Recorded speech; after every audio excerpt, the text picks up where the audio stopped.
আসলে ধন্যবাদ। উচ্চ রক্তচাপ কোন বয়সে শুরু হয় এটার উত্তর যদি আমরা বলতে চাই যে এর কোনো আসলে বয়স নাই। এটা যেকোনো বয়সে যেকোনো কারণে হতে পারে। Intelligent Interior, where dreams get smart. আর কারণ যদি আমরা খুঁজি তাহলে সেই কারণগুলোকে মূলত ২ ভাগে ভাগ করা হয়। একটা প্রাইমারি কারণ, একটা সেকেন্ডারি কারণ। তা প্রাইমারি কারণের ভিতরে বলা হয় ইডিওপ্যাথিক মানে অজানা কারণ। এর আসলে খুব বেশি উল্লেখযোগ্য কারণ খুঁজে পাওয়া যায় না।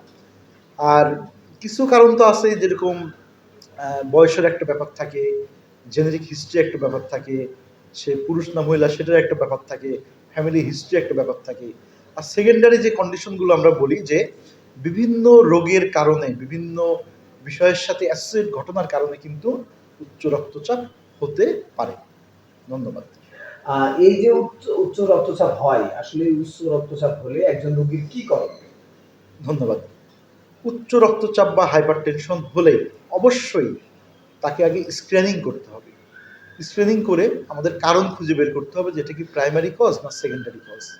আমরা যদি কারণ খুঁজে বের করতে পারি তাহলে আমরা সেই অনুসারে আমাদের চিকিৎসার প্রোটোকল শুরু করতে হবে। এখন একটা পেশেন্ট যেহেতু আমাদের কাছে আসবে উচ্চ রক্তচাপ নিয়ে, তখন আমাদের প্রথম ক্রাইটেরিয়া থাকবে তার কারণগুলো খুঁজে বের করার পাশাপাশি তার সেই উচ্চ রক্তচাপটি কন্ট্রোল করার জন্য আমাদের ওষুধ সিলেকশন করা। এবং যখন একজনের ওষুধ আমরা সিলেকশন করব তাকে সেই ওষুধটি খাওয়ানো শুরু করব এবং তাকে যথাযথভাবে ফলো আপ করে তার প্রেশারটি কমছে না বাড়ছে কিংবা কি অবস্থায় আছে এটা আমাদের মেজারমেন্ট করতে হবে। হ্যাঁ, খুব সুন্দর একটা প্রশ্ন।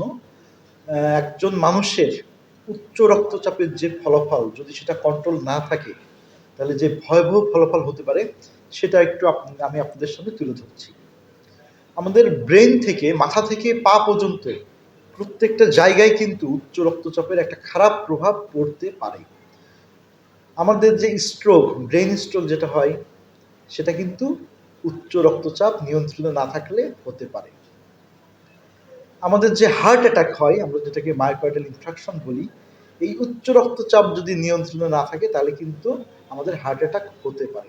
আমাদের চোখের দৃষ্টিশক্তি কিন্তু কমতে পারে, হাইপারটেনসিভ রেটিনোপ্যাথি ডেভেলপ করতে পারে। এরপরে আসি আমাদের কিডনির উপর কিন্তু উচ্চ রক্তচাপের প্রভাব পড়তে পারে, ক্রনিক কিডনি ডিজিজ কিংবা কিডনি ফেলিওর হয়ে যেতে পারে। এরপরে আসি আমরা পুরুষের যৌন সমস্যা, সেখানেও কিন্তু উচ্চ রক্তচাপ থাকলে কিন্তু একটা সমস্যা তৈরি হতে পারে। এছাড়া আরও অনেকগুলো ডিসফাংশন কিন্তু শরীরে তৈরি হতে পারে একমাত্র ব্লাড প্রেশারকে কন্ট্রোল না করতে পারলে। একজন কার্ডিওলজিস্ট হিসেবে এবং একজন উচ্চ রক্তচাপ বিশেষজ্ঞ হিসেবে আমার পরামর্শ থাকবে প্রথমেই হেলদি লাইফস্টাইল মেনটেন করতে। সেটা কেমন? আমরা যদি আমাদের খাদ্য তালিকা থেকে চর্বিযুক্ত খাবার, খাসির মাংসের চর্বি, গরুর মাংসের চর্বি, চিংড়ি মাছ, junk food, fast food, drinks, alcohol, smoking avoid করতে পারি, আমরা যদি প্রতিদিন হাঁটতে পারি, এক্সারসাইজ করতে পারি, আমাদের খাদ্য তালিকায় যদি আমরা ভিটামিন সি যুক্ত খাবার যুক্ত করতে পারি, আমরা যদি টক জাতীয় খাবার খেতে পারি, আপেল, কমলা, পেয়ারা খেতে পারি এবং আমরা যদি একটা ব্যালেন্স ডায়েট মেনটেন করতে পারি তাহলে কিন্তু এই খাদ্য অভ্যাস কোনটা খাবো না এটা দিয়েই কিন্তু আমরা প্রেশার কন্ট্রোল করতে পারি। এটা গেল এক। ২ নম্বরে আমরা যদি প্রতিদিন একটু এক্সারসাইজ করার সুযোগ পেতে পারি, আমরা যদি হাঁটতে পারি, আমরা যদি কায়িক পরিশ্রম করি, আমরা কিছু সময় হাঁটবো, শরীর থেকে ঘাম ঝরবে, আমাদের যে ক্যালোরিটা আমরা খাচ্ছি প্রতিদিন সেটা যদি আমরা বার্ন করতে পারি তাহলে কিন্তু উচ্চ রক্তচাপকে কন্ট্রোল করা যেতে পারে। সাথে আমাদের দুশ্চিন্তা, টেনশন, পারিবারিক জীবনে কলহ, আমাদের চাকরি সংক্রান্ত টেনশন, যে কোনো বিষয়ের টেনশনে কিন্তু আমাদের প্রেশারটা বাড়িয়ে দেয়। এই জন্য যদি আমরা স্ট্রেসফুল লাইফকে অ্যাভয়েড করতে পারি তাহলে কিন্তু আমরা প্রেশারকে কন্ট্রোলে রাখতে পারবো। সুন্দর একটা প্রশ্ন।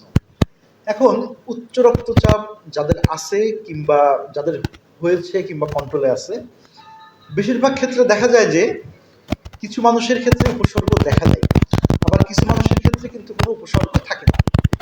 যাদের ক্ষেত্রে উপসর্গ দেখা দেয় কি হয়, হঠাৎ করে একজন রোগী আমাদের কাছে এসে বলবে যে আমার মাথার ভিতরে চাপ হয়ে আছে, মাথা ব্যথা হচ্ছে, মাথা ঘুরছে, ঘাড়ে যন্ত্রণা হচ্ছে, কপাল ফেটে যাচ্ছে, বমি বমি লাগছে, দম বন্ধ হয়ে যাচ্ছে, বুকে ব্যথা হচ্ছে, তখন কিন্তু আমাদের অবশ্যই সেটা সিরিয়াসভাবে নিতে হবে এবং তার প্রেশারটা আমাদের চেক করতে হবে। এটা গেল যাদের উপসর্গ প্রকাশ পায়। আবার কিছু মানুষ আছে যাদের কিন্তু কোনো উপসর্গ প্রকাশ পায় না, এই জন্যে আমি আহ্বান করব যাদের উপসর্গ প্রকাশ পাক আর না পাক, আপনারা একটা নির্দিষ্ট সময় পর পর অবশ্যই কিছু রুটিন চেক আপ, তার ভিতরে ব্লাড প্রেশার মেজারমেন্ট, সঠিকভাবে ব্লাড প্রেশার মাপাটাও কিন্তু একটা একটা জরুরি একটা মানে কর্মের ভিতরে আমাদের পড়ে। এবং এটা যদি আমরা করতে পারি, যার সিমটম নাই, উপসর্গ নাই, তারও কিন্তু প্রেশার আছে কিনা এটা বের হয়ে যাবে।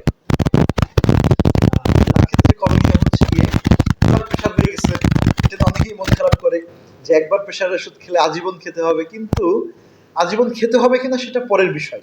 আগে আপনাকে অবশ্যই একজন চিকিৎসকের পরামর্শ নিতে হবে। নিজে নিজে কিংবা নিজের অন্যের কারোর কথায় প্ররোচিত হয়ে কোনো ওষুধ শুরু করা যাবে না। কারণ এক একজন মানুষের প্রেশার এক এক রকম, এক একজন মানুষের শরীর এক এক রকম, সবার ক্ষেত্রে কিন্তু একই রকম ওষুধ সেট আপ করবে, ব্যাপারটা এরকম না। আবার কিছু ওষুধ আছে অনেকগুলো রোগের ক্ষেত্রে দেয়া যায় না। এখন আপনি অবশ্যই প্রেশারের ওষুধ একজন চিকিৎসকের পরামর্শ অনুসারে শুরু করবেন। কিভাবে শুরু করবেন, কত ডোজে খাবেন, কতদিন ইন্টারভেলে ফলো আপ থাকবেন, তার কিন্তু গাইডলাইন সেই চিকিৎসক আপনাকে দিবে। অনেক সময় দেখি আমরা একজন রোগীকে আমরা প্রেশারের ওষুধ দিলাম, সে ভালো আছে, 2 সপ্তাহ পরে সে ওষুধ বন্ধ করে দেয়। এটা কিন্তু করা যাবে না।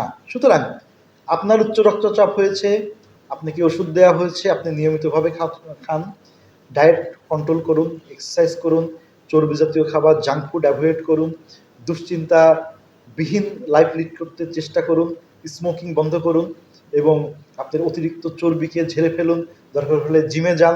এই সার্বিকভাবে আপনি যদি নিজেকে নিয়ন্ত্রণ করতে পারেন, তাহলে কিন্তু আপনার উচ্চ রক্তচাপটি কন্ট্রোলে থাকবে। নতুবা আপনার ভবিষ্যতে ব্রেন স্ট্রোক, হার্ট অ্যাটাক, কিডনির জটিলতা, চোখের জটিলতা হওয়ার সম্ভাবনা থাকবে। একটু আগে কিন্তু এটাই একটু বলেছিলাম, তো যেহেতু এই প্রশ্নটি আবার আলাদাভাবে এসেছে, আমি আবারও বলবো যে এক একজনের শরীরের ক্রিয়া প্রতিক্রিয়া এক এক রকম। প্রেশারের ওষুধ বয়স, ওজন, উচ্চতা, তার শরীরে অন্য কোনো অসুখ আছে কিনা, এইগুলো হিসাব করে কিন্তু আমরা প্রয়োগ করি বা সেবন করি। সুতরাং আমার আহ্বান থাকবে, আপনার যদি উচ্চ রক্তচাপ নির্ণয় হয় কিংবা আপনি ওষুধ খেয়ে থাকেন, তাহলে অবশ্যই একজন রেজিস্টার্ড চিকিৎসকের সাথে পরামর্শ করে সেই ওষুধ কন্টিনিউ করবেন। প্রয়োজনে ওষুধের ডোজ নিয়ন্ত্রণ করবেন, কমাবেন অথবা বাড়াবেন, অথবা যদি কখনো সেটা বন্ধ করতে হয় অবশ্যই চিকিৎসকের পরামর্শ অনুসারে করবেন। না হলে কিন্তু হিতে বিপরীত হতে পারে। দেখা যাচ্ছে উচ্চ রক্তচাপের ওষুধ খাওয়া শুরু করে আপনার সাথে সাথে আরো অনেকগুলো অসুখকে আপনার শরীরে আপনি আমন্ত্রণ জানালেন। সুতরাং এই ভুলটি করবেন।